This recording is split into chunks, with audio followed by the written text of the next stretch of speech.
গরম ডাল ভাতের সাথে যদি থাকে এমন স্বাদের আলুর ভর্তা, তাহলে সত্যিই আর কিচ্ছু লাগবে না। তার আগে তোমাদের সকলকে স্বাগত জানাচ্ছি আমাদের এই ছোট্ট পরিবারে।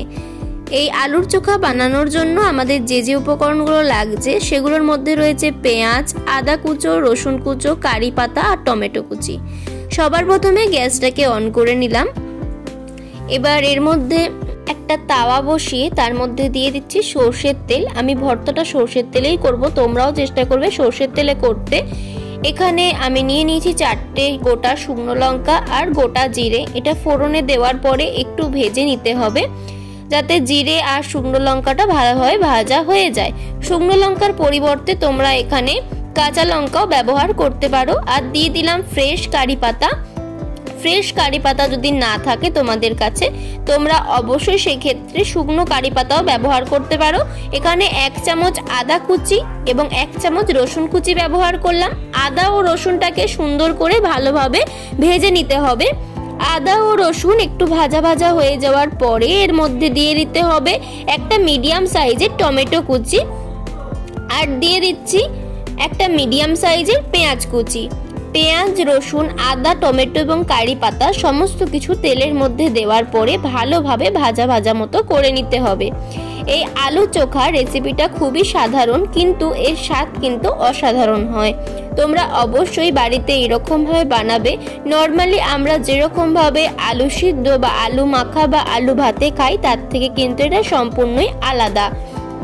যাতে সবজিগুলো তাড়াতাড়ি করে নরম হয়ে যায় তার জন্য এখানে সামান্য একটু লবণ দিলাম। দেওয়ার পরে ভালোভাবে সবজিগুলোকে ভেজে নিচ্ছি।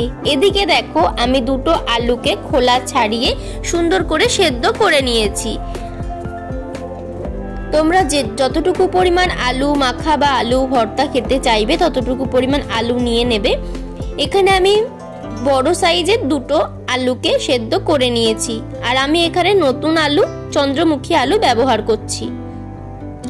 একটা চামচের সাহায্যে আলুগুলোকে ভালোভাবে ম্যাশ করে নিচ্ছি। যেহেতু আলুগুলো গরম, ম্যাশ করতে একটু অসুবিধা হচ্ছে।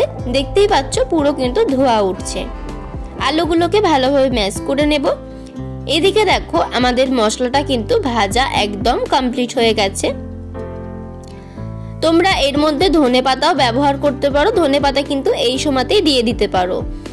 এবার আমরা ভেজে রাখা মশলাটাকে আলু সেদ্ধটার ওপরে দিয়ে দিচ্ছি, আর দিয়ে দিচ্ছি স্বাদ মতো লবণ। লবণটা প্রথমে তোমরা একটা সাইডে নেবে, তাহলে লঙ্কাগুলো মাখতে খুব সুবিধা হবে। লঙ্কাগুলো গুঁড়ো গুঁড়ো মতো হয়ে যাবে লবণের মধ্যে একটু প্রেস করে ধরলেই। শুকনো লঙ্কার পরিবর্তে তোমরা অবশ্যই কাঁচা লঙ্কা ব্যবহার করতে পারো যদি তোমরা শুকনো লঙ্কাটাকে অ্যাভয়েড করতে চাও। লঙ্কাটাকে ভালোভাবে মেখে নিয়েছি। এবার সমস্ত মশলা দিয়ে আলু সেদ্ধটাকে ভালোভাবে মেখে নেব। এইরকম ভাবে ভর্তা বানালে তার সাথে মুসুর ডাল কিংবা যে কোনো ডালের সাথে এই আলুর ভর্তাটা ভীষণই সুন্দর লাগে খেতে। এইরকম ভাবে আলুর ভর্তা বানিয়ে, এমনকি এর মধ্যে যদি একটু তোমরা ভাজা মশলা দিয়ে দাও তাহলে সেটা দিয়ে কিন্তু চপও তোমরা বানাতে পারবে। এটা সাজিয়ে নেওয়ার জন্য একটু ওপর থেকে কারি পাতা আর একটা শুকনো লঙ্কা দিয়ে দিলাম। দেখতেই তো পেলে আজকের রেসিপিটা কত সহজভাবে বানালাম আমরা। তোমরা যারা যারা আমাদের চ্যানেলে আজকে নতুন বন্ধু হয়ে এসেছো প্রত্যেককে অনুরোধ করছি আমাদের চ্যানেলটাকে সাবস্ক্রাইব করে নেওয়ার জন্য। আর পুরনো বন্ধুদেরকে অসংখ্য ধন্যবাদ আমাদের পাশে থাকার জন্য।